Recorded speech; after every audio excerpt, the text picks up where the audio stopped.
Welcome to V9 news. Kadapa Mahanadu super success. జిల్లా incharge మంత్రి సవిత. కడపపై జగన్ కు భ్రమలు తొలగిపోయిన మంత్రి సవిత చరిత్రలో నిలిచిపోయేలా కడప గడపలో నిర్వహించిన TDP Kadapa Mahanadu super success అయిందని జిల్లా ఇన్ఛార్జ్ మంత్రి, రాష్ట్ర బీసీ సంక్షేమ శాఖ మంత్రి ఎస్ సవిత ఆనందం వ్యక్తం చేశారు. భారతదేశంలోనే ప్రాంతీయ పార్టీల అతిపెద్ద కుటుంబం తెలుగుదేశం కుటుంబం. మరి ఆ కుటుంబం అంతా సంవత్సరానికి ఒకసారి చేసుకునే ఈ మహా పండుగకు తరలి వచ్చిన తెలుగుదేశం పార్టీ కుటుంబ సభ్యులందరికీ ప్రత్యేకతమైన తెలుగుదేశం పార్టీ తరఫున ప్రత్యేకతమైన ధన్యవాదాలు కూడా తెలియజేస్తున్నాం. ఎందుకంటే కడపలో గత 3 రోజులుగా ఎవరు కనీ విని విధంగా రంగరంగ వైభవంగా కడపను పసుపుమయం చేశారు. నిజంగా చాలా ఆనందం అనిపిస్తుంది. ఎందుకంటే మహానాడు అని ప్రకటించిన రోజు నుంచి ఇక్కడ ఉమ్మడి జిల్లా స్థానిక నాయకులు, శాసనసభ్యులు, మరి జిల్లా ప్రెసిడెంట్ గారు, అదేవిధంగా మినిస్టర్ రాంప్రసాద్ రెడ్డి గారు, మిగతా అందరూ ఏకమై భుజస్కంధాలపై వేసుకొని ఈ కార్యక్రమాన్ని విజయవంతం చేశారు. వారితో పాటు మీడియా సోదరులకు కూడా ప్రత్యేకతమైన ధన్యవాదాలు తెలియజేస్తున్నాం. ఎందుకంటే వారు కూడా గత 5 సంవత్సరాల పాలన చూశారు, మరి 10 నెలల పాలన చూశారు.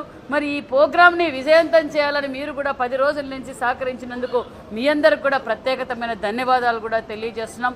మరి చరిత్రలో ఎప్పుడు ఇంత విశాలమైన ప్రాంతం, ఇంత పెద్ద ఎత్తున అంటే గతంలో మహానాడు చేసుకుంటాం ఆనవాయితీ. ఎందుకంటే అన్న నందమూరి తారక రామారావు గారు బడిన వర్గాల కోసం పార్టీ పెట్టిన రోజు అప్పటి నుంచి కూడా మనం మహానాడు కార్యక్రమాలు చేసుకుంటూ వచ్చాం. కానీ విని ఎనగని విధంగా ఈరోజు కడపలో ఒక చరిత్ర సృష్టించారు.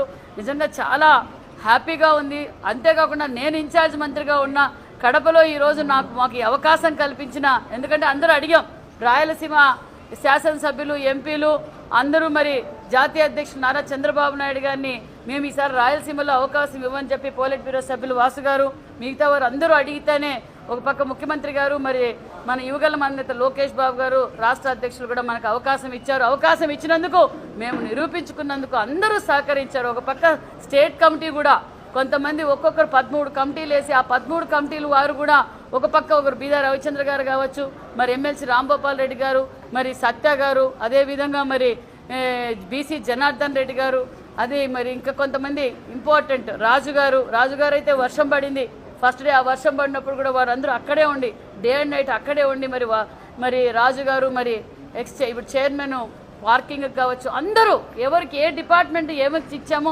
అందరూ వాళ్ళ భుజస్కంధాలపై వేసుకొని ప్రోగ్రామ్ సక్సెస్ చేశారు. మరి చాలా సంతోషం. మరి యుగల అధినేత గారు మనకు 6 తీర్మానాలు చేశారు. భావి తరాల భవిష్యత్ కోసం ఈరోజు నిన్నటి రోజున తీర్మానాలు కూడా చేయడం చాలా ఆనందంగా ఉంది.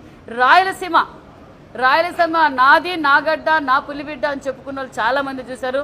చివరికి రాయలసీమ కాదు కడప అనే భ్రమలో ఉన్నారు. ఎలక్షన్ల తర్వాత 10లో 7 సీట్లు తెలుగుదేశం ఎన్డీఏ ప్రభుత్వం గెలిచినా ఇంకా అదే భ్రమలో ఉన్నాడు.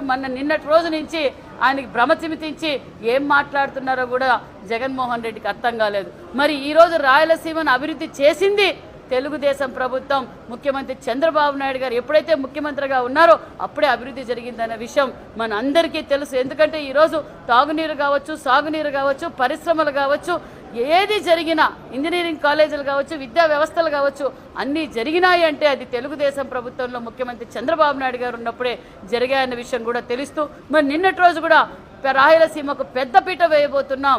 అంటే ఇక్కడ రక్తం పారిన చోట ప్రతి ఒక్కరూ కలం పెట్టుకోవాలి, సాఫ్ట్వేర్ ఇంజనీర్లు కావాలి, అన్ని రంగాల్లో ఉండాలి, ప్రతి ఒక్కరు ఎంటర్ప్రైనర్ కావాలనేది ముఖ్యమంత్రి గారి లక్ష్యం. రాష్ట్రంలో మొట్టమొదటిగా కడప టాప్అప్ కూడా ఇక్కడి నుంచే మొదలైంది. మరి చాలా సంతోషం. ఎందుకంటే రాయలసీమలో ఈ ప్రోగ్రాం సక్సెస్ కావడం, మరి వీరంతా, ఎందుకంటే కమలాపురం ఎమ్మెల్యే కావచ్చు, కడప ఎమ్మెల్యే కావచ్చు, భూపేష్ కావచ్చు, మరి అందరూ, మన ముఖ్యంగా వాసు గారు కావచ్చు, అందరూ భుజస్కంధాలపై వేసుకొని ఈ ప్రోగ్రాం సక్సెస్ చేశారు. మరి రాంప్రసాద్ రెడ్డి గారు మరి భారీ ఎత్తున తరలించి రావడం, ఇలా మొత్తం అందరూ మూకుమ్మడిగా ఈ ప్రోగ్రాం సక్సెస్ చేసినందుకు మరొక్కసారి అందరికీ ధన్యవాదాలు తెలియజేసుకుంటూ జై హింద్, జై తెలుగుదేశం.